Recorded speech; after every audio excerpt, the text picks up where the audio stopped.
Мазаалай. Эдрэнгийн нуруу үнгэн зоо шиг шаргалдаж, эх уулын оройгоор цас цайвартна. Бэлд нь хулан хавтгайн сөрөг бэлчиж, баян бүрдийн захаар зээрийн сөрөг багширна. Хөгшин шармаахай залуухан өвштэйгээ хадан дээр хэвтэн. Хоёр ихэр мазаалайхан тоглож тонгочоод, хол алсыг харахтаа хойт хөл дээрээ босоод, хөөрхий мазаалын нэг гэр бүл амар тайван байна.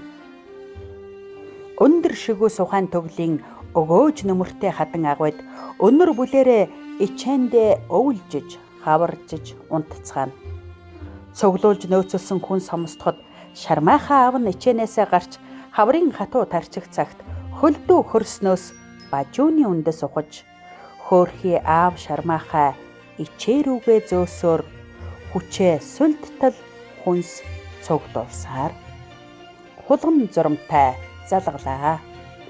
Баг саг хүнс олж дөхүүлсээр бамбруушнууд эвш нараа тэнхрүүллээ. Өнгөрсөн жилийн угтамж чихтэй, өнөө жилийн хур бороотой, эдрэнгийн нуруунд ногоо сайтай энэ зун тарган тавтай байна. Залуухан эвшийн зүс өнгөлөг, үс сорлог, жавхаалаг биеийн цэмцгэр, бэлхүүсэн нарийн энхри дотн содон үнэр нь дуун газар хан хийхэд, эр мазаалай шармаахаануудын эвшийн төлөө тулаан эхэллээ. Элсэн толгойн араас архирч ирсэн эр үндэ цайвартай чирэг чилгэр шармаахай, өмнөөс нь ууртаа ухтаж нотсон өвгөн шармаахайг өнхөртөл тонгорч, өвдөглөн дарж, хоолойг нь тасазж тонилголоо.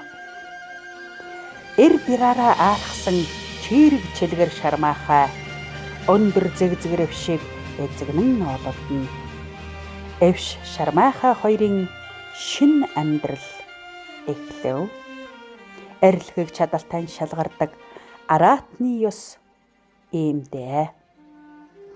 Эцгээсээ хагцаж эхээсээ холдсон эрэм хоёр ихэр мазаалайхан хоол тижэл дагаж алс хол гэлтэрчээ.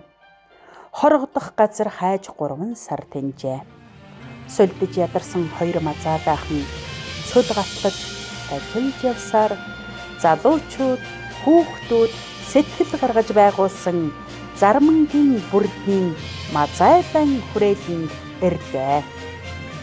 Бөм баяртай ах トゥ хоёр бүжиг наадам сурлаа. Бүрэн тогтчулсан орон байртай боллоо. Монгол улсын ерөнхийлөгчийн эвэлд багтаж, мазаалайхан хоёр бамбрууш маш ихээр жаргалтай болов.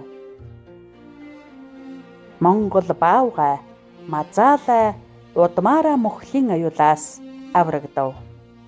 Олон улсын амтны хүрээлэнд амьдрах дөрвөн найзаа онгоцонд суулгаж андуудтайгаа үдлээ.